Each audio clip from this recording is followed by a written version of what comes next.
ಬಹಳ ಜನ ನನ್ನ ಮೇಲೆ ಕೋಪ, ಯಾಕೆ ಗೊತ್ತಾ, ಬಡವ್ರ ಪರವಾಗಿ ಕೆಲಸ ಮಾಡ್ತಾ ಇದ್ದೀನಿ ಅಂತೇಳಿ ಎಲ್ಲ ನನ್ನ ಮೇಲೆ ಕೋಪ, ಮಾತೆತ್ತರೆ ನನ್ನ ಮೇಲೆ ಜಗಳಕ್ಕೆ ಬೀಳ್ತಾರೆ ಎಲ್ಲ. ಕಾರಣ ಯಾಕೆ ಗೊತ್ತಾ, ನಿಮ್ ಪರವಾಗಿದ್ದೀನಿ, ಬಡವರ ಪರವಾಗಿದ್ದೀನಿ, ರೈತರ ಪರವಾಗಿದ್ದೀನಿ, ಮಹಿಳೆಯರ ಪರವಾಗಿದ್ದೀನಿ ಅಂತೇಳಿ ಅಲ್ಲ. ಮತ್ತೆ ನೀವು ನನ್ನ ಕೈ ಹಿಡಿಬೇಕಾ ಬೇಡ?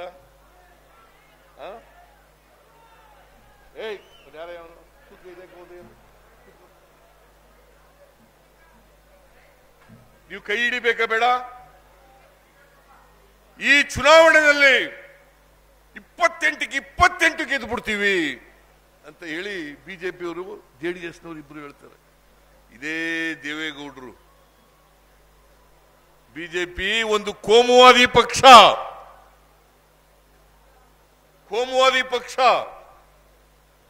ಯಾವ ಕಾರಣಕ್ಕೂ ಕೂಡ ಬಿಜೆಪಿ ಜೊತೆ ಸೇರಲ್ಲ.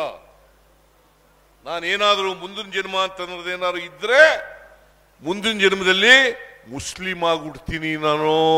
ಯಾರು ಹೇಳಿದ್ದು ಇದನ್ನ? ನಾನು ಹೇಳೋದಲ್ಲ, ಇಷ್ಟು ದೇವೇಗೌಡ, ಈ ದೇಶದ ಮಾಜಿ ಪ್ರಧಾನಿ. ಇದನ್ನ ಹೇಳಿದ್ರೆ ಸಿದ್ದರಾಮಯ್ಯನಿಗೆ ಗರ್ವ ಬಂದ್ಬಿಟ್ಟದೆ, ಸಿದ್ದರಾಮಯ್ಯನಿಗೆ ಗರ್ವ ಬಂದ್ಬಿಟ್ಟಿದೆ. ಸಿದ್ದರಾಮಯ್ಯನಿಗೆ ಶಬ್ದ ಮಾಡ್ತಾ ಇದ್ದೀನಿ ಇವತ್ತು, ಅವರ ಗರ್ವ ಭಂಗವನ್ನ ಮಾಡ್ತೇನೆ. ನನ್ನ ಗರ್ವ, ನಾನು ಹೇಳಿದೆ ಅದಕ್ಕೆ, ನನಗೆ ಗರ್ವನೇ ಇಲ್ಲಪ್ಪ, ಭಂಗ ಎಲ್ಲಿ ಮಾಡ್ತಾನೆ ಅವ? ಅದೇ ದೇವೇಗೌಡರು ಗರ್ವ ಇದ್ರೆ ತಾನೆ ಭಂಗ ಮಾಡೋದು. ಗರ್ವನೇ ಇಲ್ಲ, ನನಗೆ ಸತ್ಯ ಹೇಳ್ತಾ ಇದ್ದೀನಿ. ಅವ್ರು ಹೇಳಿದ್ರು, ಈ ದೇಶದಲ್ಲಿ ಏನಾದರೂ 2019ರಲ್ಲಿ ಈ ದೇಶದಲ್ಲಿ ಏನಾದರೂ ನರೇಂದ್ರ ಮೋದಿ ಅವರು ಪ್ರಧಾನಮಂತ್ರಿ ಮತ್ತೆ ಆಗ್ಬಿಟ್ರೆ ನಾನು ಈ ದೇಶನೇ ಬಿಟ್ಬಿಡ್ತೀನಿ. ಈಗ ನನಗೂ ನರೇಂದ್ರ ಮೋದಿ ಅವರಿಗೂ ಅವಿನಾವ ಭಾವ ಸಂಬಂಧ, ನನಗೂ ನರೇಂದ್ರ ಮೋದಿ ಅವ್ರಿಗೂ ಅವಿನಾವ ಭಾವ ಸಂಬಂಧ.